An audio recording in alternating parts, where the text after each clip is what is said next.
And it's all happening at the worst possible time. We thought things were getting better. We thought 2022 would be normal. But the way things are going, I'm not so sure. This feels a lot more like 2020. The same restrictions, the same masks, the same shortages. It is easy to feel dispirited. It's easy to surrender to the pandemic. And there's a clinical term for that. It's called pandemic fatigue. I'm sure you've all felt it at some point. 21 months of wearing masks. 1 year of lockdowns, countless hours spent washing your hands or sanitizing your workplace. All of this takes a huge toll on you.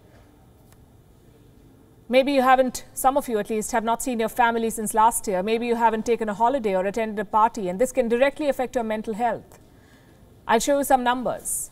During the pandemic, cases of depression have increased 27.6% and cases of anxiety have gone up by 25.6%. What I'm trying to say is this: the last 2 years have been draining, both emotionally and physically. And you may feel like, what's the point of all of this? Because the goalposts keep shifting. You take 2 vaccine shots, suddenly you need a booster. You reach herd immunity, suddenly a new variant emerges. Pandemic fatigue can make you give up. And I'm here to warn you against that. Now is precisely not the time to surrender. Now is the time to be more vigilant, to deal the final blow to this pandemic. How do you do that? By dusting out the old playbook. The 2020 guide on how to survive a pandemic. If you think this year was bad, just think back to 2020. We had no vaccines then. We had no medicines, no idea how to contain the infection.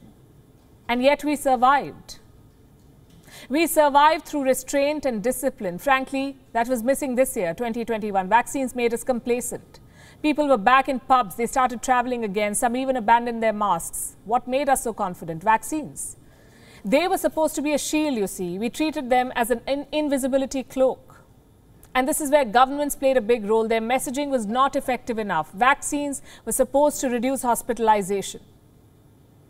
They were supposed to save lives. Preventing COVID-19 was never the objective. And yet vaccinated people gave themselves the license to live large. They could attend parties, they could travel abroad, and we know what happened next.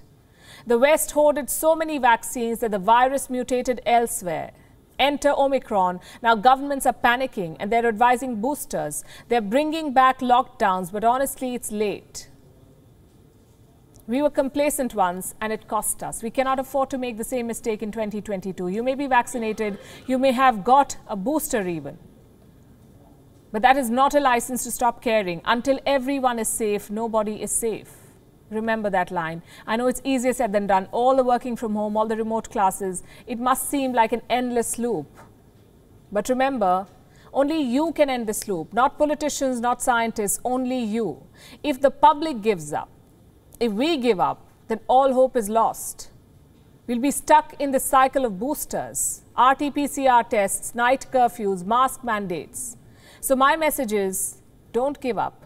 Losing 3 years to a pandemic is tough. Trust me, I know. All of us had things charted out.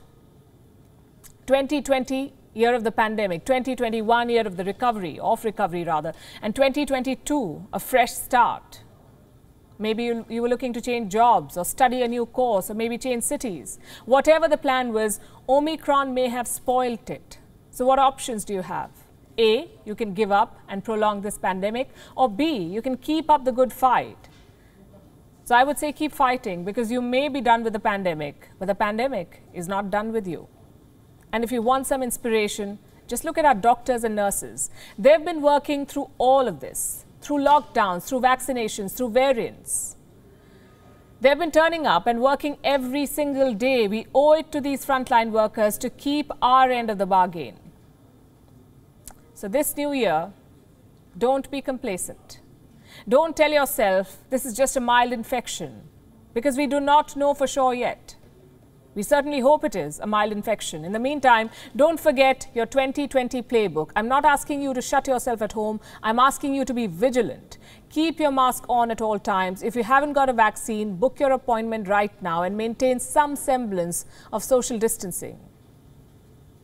If all of us do it, we can beat the pandemic in 2022. If not, we could be having the same conversation in December next year. We certainly hope not. WION is now available in your country. Download the app now and get all the news on the move.